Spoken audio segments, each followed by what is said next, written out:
सवाल तो बहुत इंपॉर्टेंट है, बहुत सारे लोग नहीं समझते। मेरे हाथ में हो रिस्टार्ट करना तो मैं तो बीटेक चूज ही ना करूँ। सर्टिफिकेट्स मेरे काम नहीं आए, नॉट अबाउट कोडिंग। वो जानना चाहते थे कि इसको क्या क्या आता है, इसने क्या क्या प्रोजेक्ट्स किए हैं, ये चीज़ें कैसे समझता है, अगर इसकी CGPA है तो कैसे है। The stipend is 1,10,000, 1 lakh is for relocation. Hello guys, welcome back to our YouTube channel. आज हम आर्यन के साथ हैं जिन्होंने पेपाल की इंटर्न क्रैक की है। तो मैं आज इनसे वो क्वेश्चन पूछूंगा जो नॉर्मली बच्चों के मन में होते हैं इंटर्न और प्लेसमेंट्स को लेके। सबसे पहले स्टार्ट करेंगे ब्रीफ इंट्रो से। Hi everyone, I'm Aryan, third year undergrad at IIIT Bhopal. Would be joining PayPal in this May. Really glad to be on his channel and would love to answer all your questions. सबसे पहले अपन बात करते हैं interview की। तो interview में कितने rounds हुए थे और उन राउंड्स में थोड़ा बताओ क्या क्या हुआ था। पेपाल में लास्ट ईयर 2 राउंड थे, बट इस ईयर उन्होंने चेंज किया था। इस ईयर थे 3 राउंड। 3 में से पहले 2 टेक्निकल एंड फिर तीसरा था HM। तो फर्स्ट जो टेक्निकल राउंड था, पेपाल में जनरली वो DSA से स्टार्ट करते हैं, थोड़ा इंट्रोडक्शन पूछते। तो मेरा इंट्रोडक्शन पूछा, उसके बाद he started with DSA question. तो उन्होंने पूछा कि एक स्ट्रिंग दी है, उसमें से हर कैरेक्टर की फ्रीक्वेंसी प्रिंट करनी थी। तो उनका था कि आप उन्हें ब्रूट और ऑप्टिमल दोनों अप्रोचेस बताओ, सिर्फ ऑप्टिमल नहीं। तो उसके बेसिस पे हैकर रैंक के प्लेटफॉर्म पे उनका होता है। मैंने कोड लिखा, उसको रन किया उनके इनपुट केसेस पे और वो रन कर गया। उसके बाद उन्होंने मुझसे कुछ चीज़ें पूछी, उन्होंने मेरा रेज्यूमे देखा। उस टाइम आई रियलाइज़ कि रेज्यूमे बहुत इंपॉर्टेंट है, क्योंकि वो रेज्यूमे देख के इंप्रेस हुए। फिर उन्होंने कहा कि you don't have to worry, it feels as if I am interviewing a professional. तो उससे थोड़ा इंटरव्यू में कॉन्फिडेंस आया। फिर उन्होंने थोड़े और मेरे फील्ड के रिलेटेड क्वेश्चंस पूछे और फिर SQL का क्वेश्चन पूछा। तो राउंड 1 ऐसे हुआ। फिर राउंड 2 भी सिमिलर था, टेक्निकल राउंड 2 था।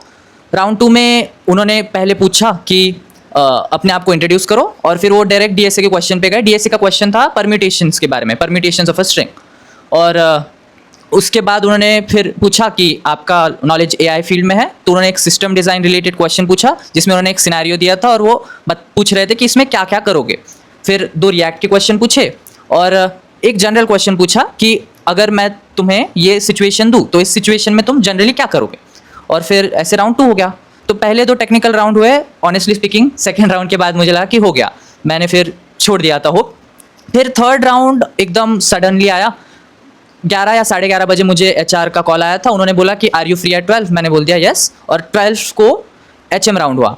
HM राउंड जब हुआ तब HM राउंड भी it started with a very positive note. उन्होंने बोला कि डोंट कॉल मी सर, उनका नाम लेकर बुलाओ। तो उससे वापस कॉन्फिडेंस बूस्ट हुआ। फिर HM round was not about coding. वो जानना चाहते थे कि इसको क्या क्या आता है, इसने क्या क्या प्रोजेक्ट्स किए हैं, ये चीज़ें कैसे समझता है, अगर इसकी CGPA है तो कैसे है। तो उन्होंने उससे रिलेटेड क्वेश्चंस पूछे, थोड़ा पेपाल के बारे में बताया, थोड़ा अपने वर्क के बारे में बताया, और ऐसे 3 राउंड हुए और फिर आगे सिलेक्शन हुआ। तो करंटली आपकी CG कितनी है? बताना ज़रूरी है? ठीक है, तो करंटली मेरी CG एक्यूरेट है 8.88।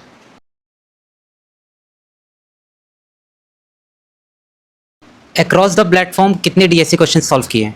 अक्रॉस द प्लेटफॉर्म तो एग्जैक्ट नंबर नहीं पता। एक्चुअली स्टार्टिंग में मैंने कोड शेफ के बहुत सारे कॉन्टेस्ट दिए थे, फिर उसमें होंगे काफ़ी से क्वेश्चंस, बट रिसेंटली मैंने सिर्फ लीड कोड पे क्वेश्चन सॉल्व किए।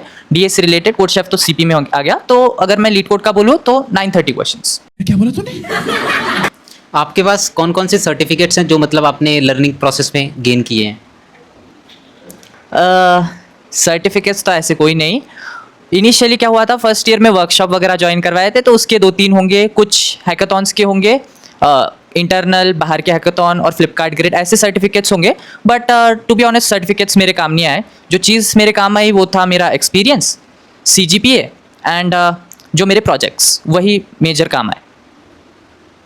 हैकाथॉन्स में पार्टिसिपेशन वगैरह किया था, कितने किया था, या विनिंग वगैरह कभी हुआ हो, कोई अच्छी पोजीशन आई हो? हैकाथॉन में तो हाँ किया था पार्टिसिपेट। एक्चुअली फर्स्ट ईयर में नहीं था पता, फर्स्ट ईयर से करता नहीं तो, बट सेकेंड ईयर में पार्टिसिपेट किया था। जिस टीम के साथ मैंने पार्टिसिपेट किया था, लकीली वो इंटरनल में फर्स्ट आई थी, तो वो मेरी पहली हैकाथॉन विक्ट्री थी। और हम फाइनल जो मेन SIH है उसमें हमने ट्राई तो किया था बट हम सिलेक्ट नहीं हुए थे। उसके बाद भी एक और हैकाथॉन था जिसमें मैंने किसी और टीम के साथ पार्टिसिपेट किया था, उसमें हम फाइनल्स में सिलेक्ट हो गए थे बट ट्रैवल के इशू की वजह से कोई जा नहीं पाया था। बट हाँ, यही है जो हैकाथॉन। सो लैंग्वेज कौन सी यूज़ हुई थी इंटरव्यू में, हिंदी इंग्लिश या मतलब इंग्लिश मतलब हिंदी और इंग्लिश का मिक्स? ये सवाल तो बहुत इंपॉर्टेंट है, बहुत सारे लोग नहीं समझते बट इंटरव्यूज़ में ना इंग्लिश यूज़ होती है because most of the interviewers कोई तो अलग स्टेट से होंगे, उनको हिंदी आती होगी कि नहीं आपको पता नहीं, स्पेशली अगर साउथ के होंगे तो इंग्लिश यूज़ होती है मोस्टली। मेरे इसमें तीनों राउंड्स में इंग्लिश यूज़ हुई, तो इम्पॉर्टेंट है इंग्लिश कम्युनिकेशन स्किल्स अच्छी होना, तो मैं तो सजेस्ट करूँगा आप वर्क करें इस पर। अगर वापस रीस्टार्ट करनी हो बीटेक का मतलब स्टार्टिंग फर्स्ट ईयर, सो ऐसा क्या था मतलब जो तुम अभी स्किप कर दोगे, मतलब अभी जो नॉलेज है उस हिसाब से क्या स्टूडेंट्स को स्किप कर देना चाहिए? मेरे हाथ में हो रीस्टार्ट करना तो मैं तो बीटेक चूज ही ना करूँ। क्या बात है सर, क्या बात है सर, क्या बात, ये बात है, अरे सर क्या बात है। मजाक कर रहा हूँ, ऐसी बात नहीं है, बीटेक गुड करियर है। हाँ, रीस्टार्ट करने की बात हो तो फर्स्ट ईयर में अवेयरनेस नहीं होता, मेरे हाथ में हो रिस्टार्ट करना तो फर्स्ट ईयर से मैं डेवलपमेंट पे ज़्यादा फोकस करूंगा, जितना प्रोजेक्ट्स बन सकते हैं बनाऊंगा, जितना गिटहब रिपोजिटरीज होती है, जितने कॉन्ट्रीब्यूशंस होते हैं, GSOC जैसी चीज़ें, उसके बारे में अभी भी अवेयर नहीं हूँ बट फर्स्ट ईयर से उसका अवेयरनेस रखूंगा, हैकाथॉन्स में पार्टिसिपेट करूंगा। तो what are your advices for the beginners? तो बिगनर्स के लिए एक ही एडवाइस होगी कि आप लोग जो हो आप अपना मैक्सिमम टाइम अच्छे से यूटिलाइज़ करो, स्किल्स सीखो, DSC सीखो, डेवलपमेंट सीखो, अच्छी क्वालिटीज़ सीखो, अच्छा कम्युनिकेशन स्किल्स सीखो और ऑनेस्टी रखो खुद की प्रिपरेशन के साथ, खुद के काम के साथ। हमेशा कंसिस्टेंसी मेंटेन करो, इम्प्रूवमेंट का ट्राई करो। सो घर वालों का रिएक्शन और आपकी फीलिंग्स वगैरह क्या थी आफ्टर क्रैकिंग पेपाल इंटर्न? घर वालों की रिएक्शन की बात करूँ तो आपको भी पता है कि सब हैप्पी थे, बहुत हैप्पी थे। मैं अपने पापा का पर्सनली बोलूँ तो मेरे पापा इतने खुश हो गए कि मेरे पापा के अंडर कुछ 200 लोग काम करते, उन्होंने सबको मिठाई बांटी। मेरे पापा फिर एक साथ 5 या 6 मंदिर में उसी टाइम गए भी थे दर्शन लेने।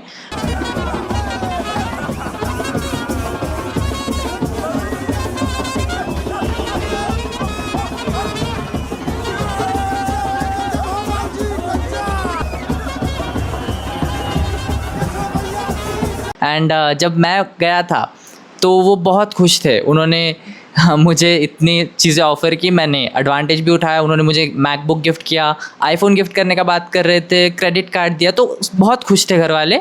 This is business. मैं अपनी फीलिंग की बात करूँ तो मैं भी बहुत खुश था और घर वाले खुश है तो मैं खुश ही हूँ। अरे बस कर, रुलाएगा क्या? How to stay consistent? Consistency की अगर मैं बात करूँ तो कंसिस्टेंस रहने का एक सिंपल उपाय है कि आप हमेशा खुद को खुद से ही कंपेयर करो। कल आप क्या थे, आज आप क्या हो, कल आप क्या हो सकते हो। कभी दूसरों को मत देखो, क्योंकि अगर आप दूसरों को देखोगे तो आपकी कंसिस्टेंसी ब्रेक हो जाएगी। हमेशा सेल्फ इम्प्रूवमेंट पे काम करो, सेल्फ इम्प्रूवमेंट पे काम करोगे तो कंसिस्टेंसी बनी रहेगी। So now tell about intern and its amount, how much you will get for and for what duration it is.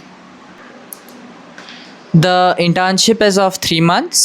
It is from Bangalore, work from office, and the stipend is 1,10,000. 1 lakh is for relocation. So these are all the details. पैसा ही पैसा होगा। अब हम rapid fire करेंगे, तो इसमें मैं ठीक है। 2 ऑप्शंस दूंगा हर क्वेश्चन में और तुम्हें एक चुनना होगा, ठीक है? तो DSA और डेवलपमेंट, Development, स्किल्स और CGPA, skills, सर्टिफिकेट्स और प्रोजेक्ट्स, projects, कंसिस्टेंसी और talent. consistency. Thank you guys for watching the video, and if you like the content, please like the video and subscribe the channel and press the bell icon so that you can get early notifications, and thank you for watching the video. Consistent रहना थोड़ा सा hard तो है but अगर consistency की बात करें तो एक ही है सिंपल रूल, कभी खुद को दूसरों से कंपेयर मत करो, हमेशा खुद को खुद से ही कंपेयर करो। How to stay consistent, और sorry, कि चीज अच्छे से मेंटेन हो। Thanks. Love you. Forever.